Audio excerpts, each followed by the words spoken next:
Ժորջան, մեր վերլուծական ու քաղաքական դաշտը առհասարակ կորցրել է իր adekvatության սահմանները եւ տեսնում ես ինչ-որ բաներ, որոնք ոչ թե վերլուծություն են, այլ ուղղակի պրոպագանդա են հանում սեփական շահերի։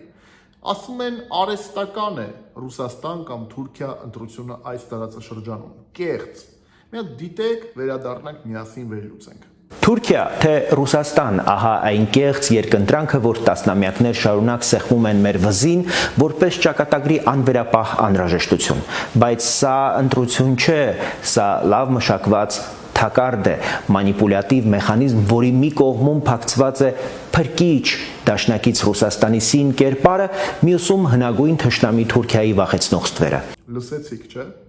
Արման Բաբաջանյանը օգտագործելով շատ գրագետ հայերենը փորձում է մարդկանց դնել անհասկացողների տեղ եւ ինչ-որ հեքիաթներ պատմել։ Հայաստանը չի ընտրում առհասարակ ոչ հարևաններ, չի ընտրում իր աշխարհագրական դիրքը, նենց չի, որ մեզ եկե հարցրել են ու մենք ուզեցել ենք ապրենք այս տարածաշրջանում, այլ ոչ թե օրինակ Շվեյցարիայի տեղը լինել։ Հայաստանը չի ընտրում իր արժև այն մարտահրավերները, որոնք որ գոյություն ունեն, այն ռիսկերը, որոնք որ կան Հայաստանի արժև կանգնած, ու առհասարակ Հայաստանը չի, որ ընտրում է գերտերությունների կամ ռեգիոնալ տերությունների շահերը ներկայացված լինեն հարավային Կովկասում կամ ներկայացված չլինեն։ Ինչն է կեղծ, որ Ռուսաստանը ունի շահեր, հա, դարերով այս տարածաշրջանում եւ ներկայացված է այս տարածաշրջանում, դա է կեղծ։ Թե կեղծա որ Թուրքիան է ուժեղ խաղացող այս տարածաշրջանում, թե դա է կեղծ։ Եվ ուր է արևմուտքը կամ որևէ այլ ռեգիոնալ խաղացողները այս տարածաշրջանում, միգուցե Բրիտանիան է կամ միգուցե Ամերիկան է կամ միգուցե Եվրոպական միությունն է ավելի շատ շահեր ունի Ռուսաստանի փոխարեն այս տարածաշրջանում կամ Թուրքիայի փոխարեն։ Ոչ։ Մենք ունենք այլընտրանք, մեզ որևէ մեկը կանչել է ՆԱՏՕ, ոչ։ Մեզ որևէ մեկը կանչել է Եվրոպական միություն, ոչ։ Որևէ մեկ այդ հզոր երկրներից բերես տեղ միլիարդավոր դոլարների ներդրումներ արել են, ոչ։ Բա ինչ կեղծ ընտրության մասին է խոսքը։ Կամ 100 տարի առաջ, կամ պատմությունը չիմանալով, որքան կարելի է ուղղակի մոլորեցնել ժողովրդին։ 100 տարի առաջ էլ է եղել այդ ընտրությունը Ռուսաստան կամ Թուրքիա, եւ այն նավերը արևմտյան, որ չբարձրացան մեր սարերը, շատ իրական պատմական փաստ է։ Եվ դրա համար պետք չի խոսել ինչ որ սիրուն ոսկեղենիկ հայերենով ներկայացնել նման պրիմիտիվ պրոպագանդիստական մտքեր։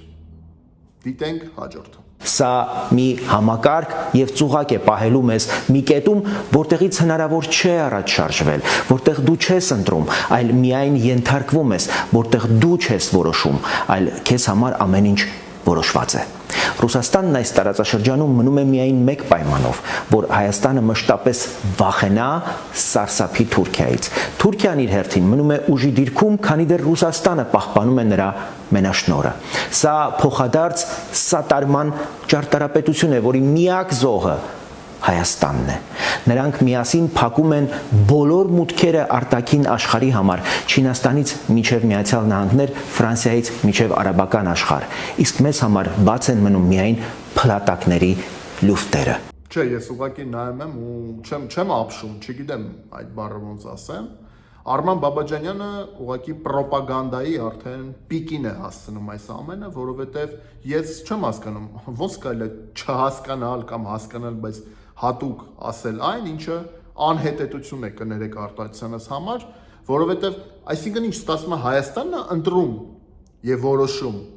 գերհզոր երկրները լինեն այստեղ ներկայացված իրենց շահերով կամ չլինեն, մենք ենք որոշում տարածաշրջանում որ խաղացողները կգան, որ խաղացողները կգնան, այսինքն գերհզոր երկրները,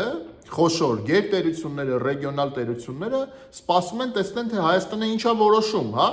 Ուրեմն կլինեն արևմտյան երկրները այստեղ, թե չեն լինի, թե մենք կհանենք Ռուսաստանին այստեղից կամ չեն կանի, թե Թուրքիային կարող ենք թույլատրել։ Ես ուղղակի որքանով որ գիտեմ, մեծ երկրները եւ առհասարակ երկրները, պետությունները իրանք են որոշում, թե որտեղ ինչ շահեր ունեն որ տարածաշրջանում, հա։ Եվ ուղղակի գիտեք, հիմա այս ամենը դիտելով նորմալ մարդ, որ վերլուծություն անի, կհասկանա, թե ինչպիսի անտրամաբանական բաներ է խոսում Արման Բաբաջանյանը։ Մի տրվեք պրոպագանդայի, Ժորժ ջան։ Այս ամենը իրական պրոպագանդա է։ իրական ռոպագանդա, որովհետև Արման Բաբաջանյանը ունի շահ ներկայացնելու, որ արևմուտքը այստեղ կարող է ներկայացված լինել։ Դե թող գա, մենք դեմ չենք, թող գա, բայց թող գա այլընտրանք առաջարկի, ուր է այդ այլընտրանքը, Արման Բաբաջանյան։ Կա այդ այլընտրանքը։ Բա ուր է, չկա այդ այլընտրանքը, բա մենք ինչի մեջ ընտրենք։ Այո, այստեղ կա Թուրքիա այսօր եւ Ռուսաստան, եւ մենք պետք է ընտրենք։ Ես եք ուզենամ ընտրեմ, շատ բազմազան ընտրություն ունենանք եւ ընտրենք,